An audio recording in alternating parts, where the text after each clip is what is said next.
ಪ್ರಿಯ ವೀಕ್ಷಕರೇ, ಎಲ್ರಿಗೂ ಸ್ವಾಗತ. ಇವತ್ತಿನ ಹೊಸ ಪ್ರೊಫೈಲ್ ಬಂದ್ಬಿಟ್ಟು ರತ್ನ ಅವ್ರದ್ದು. ಇವ್ರದ್ದು ಊರು ಬಂದ್ಬಿಟ್ಟು ಹೊಸನಗರ ಸ್ನೇಹಿತರೆ. ಗಂಡನ ಒಂದು ಊರು ಅದೇ ಊರಾಗಿರುತ್ತೆ, ಅಲ್ಲೇ ಇರ್ತಕ್ಕಂಥದ್ದಾಗಿ ತಿಳಿಸಲಾಗಿದೆ. ಇನ್ನು ಇವರು ಇರ್ತಕ್ಕಂಥದ್ದು ತೋಟದ ಮನೆಯೊಂದರಲ್ಲಿ ವಾಸ ಮಾಡ್ತಿರೋದಾಗಿ ಇಲ್ಲಿ ತಿಳಿಸ್ಕೊಟ್ಟಿದ್ದಾರೆ.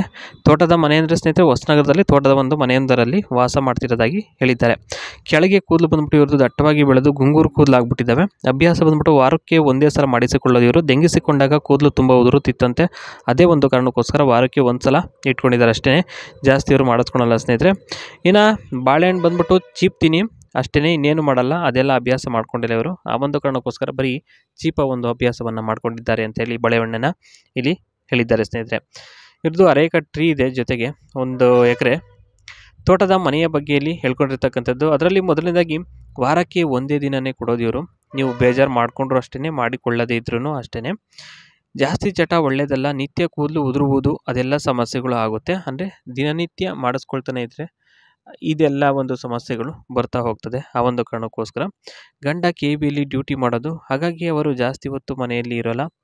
ಆಗ 1 ಗಂಟೆವರೆಗೂ 5 ನಿಮಿಷವರೆಗೂ ಬಿಡದಂತೆ ಮಾಡಿದ್ರೆ ಸುಖ ಸಿಗುತ್ತೆ. 5 ಅಥವಾ 10 ನಿಮಿಷಕ್ಕೆ ಏನೂ ಸಿಗುವುದಿಲ್ಲ. ಅದಕ್ಕೋಸ್ಕರ ಈ ಒಂದು ನಿರ್ಧಾರಕ್ಕೆ ಬಂದಿದ್ದಾರೆ ಸ್ನೇಹಿತರೆ. ಹಾಗಾಗಿ ಗಂಡ KB ಡ್ಯೂಟಿಯಲ್ಲಿ ಮಾಡೋದ್ರಿಂದ ಅವರು ಜಾಸ್ತಿ ಹೊತ್ತು ಮನೆಗೆ ಬರಲ್ಲ, ಅಲ್ಲಿ ಇಲ್ಲಿ ಕೆಲಸಕ್ಕೆ ಹೋಗ್ಬಿಡ್ತಾರೆ. ಇನ್ನು ಅನುಭವಿಸಿದ ಸುಖಗಳ ಬಗ್ಗೆ ಇಲ್ಲಿ ಸಾಕಷ್ಟು ಇಲ್ಲಿ ಹಂಚ್ಕೊಂಡಿರ್ತಕ್ಕಂಥದ್ದು. ಏನೇನಪ್ಪ ಹಂಚ್ಕೊಂಡಿದ್ದಾರೆ ಅಂತಂದರೆ, ತುಂಬ ಸುಖವನ್ನು ಅನುಭವಿಸಿದ್ದೇನೆ. ದಿನ ರಾತ್ರಿ ಮಂಚ ಹತ್ತುವ ಮುನ್ನ ಯಜಮಾನರು ಮಲ್ಲಿಗೆ ಹೂವನ್ನು ತಂದು ಕೊಡುತ್ತಿದ್ದರು. ಮುಟ್ಕೊಂಡು ಮಂಚ ಹತ್ಕೊಂಡು ಎಲ್ಲ ಮಾಡಿಸ್ಕೊತಾ ಇದ್ರಂತೆ. ಆ ಸುವಾಸನೆಗೆ ಹಿಗ್ಗ ಕೆಳಗೆ ಹಿಂದಕ್ಕೆ ಎಲ್ಲ ಕಡೆನೂ ಹಾಕಿಸಿಕೊಳ್ತಿದ್ದೆ. ಮತ್ತು ಕೆಲಸಕ್ಕೆ ಹೋಗ್ತೀನಿ ಅಂತ ಹೇಳ್ಬಿಟ್ಟು ನಾಟಕ ಆಡ್ತಾಯಿದ್ರು. ಅಷ್ಟೊಂದು ಚೂಲಿತ್ತು ಅವರಿಗೆ. ಅಂದರೆ ಕೆಲಸಕ್ಕೆ ಹೋಗ್ತೀನಿ ಅಂತ ಹೋಗ್ಬಿಟ್ಟು ಇವರು ಹೋಗ್ತಾ ಇರಲಿಲ್ವಂತೆ, ವಾಪಸ್ ಬಂದ್ಬಿಟ್ಟು ಚೆನ್ನಾಗಿ ದೆಂಗೆ ಹೋಗ್ತಾಯಿದ್ರು. ಚೂಲು ತೀರಿದ ಮೇಲೆ ಅವರಿಗೆ ಪ್ರೀತಿ ಕಡಿಮೆ ಆಗಿಬಿಟ್ಟಿದೆ ಅಂತಕ್ಕಂಥದ್ದು ಇದೇ ಒಂದು ನೋವು ಇವರಲ್ಲಿ ಕಾಡ್ತಾ ಇರೋದಾಗಿ ಇಲ್ಲಿ ತಿಳಿಸ್ಕೊಟ್ಟಿದ್ದಾರೆ.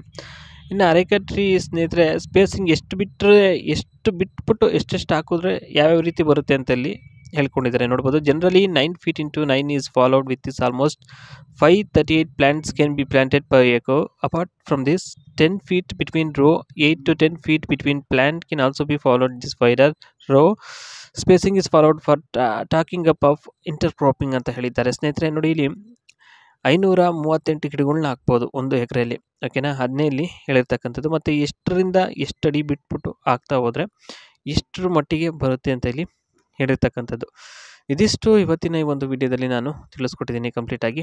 ಇಷ್ಟ ಆಯಿತು ಅಂತಂದರೆ ಸ್ನೇಹಿತರೆ, ನಿಮ್ಮ ಸ್ನೇಹಿತರಿಗೂ ಹಾಗೆ ನಿಮ್ಮ ಕುಟುಂಬದವರ ಮತ್ತು ಸಂಬಂಧಿಕರಿಗೆ ಎಲ್ರಿಗೂ ಶೇರ್ ಮಾಡಿ ಅಂತ ಹೇಳ್ತಾ ಸಿಗ್ತೀನಿ ನೆಕ್ಸ್ಟ್ ವಿಡಿಯೋದಲ್ಲಿ. ಅಲ್ಲಿವರೆಗೂ ಟೇಕ್ ಕೇರ್, ಬಾಯ್.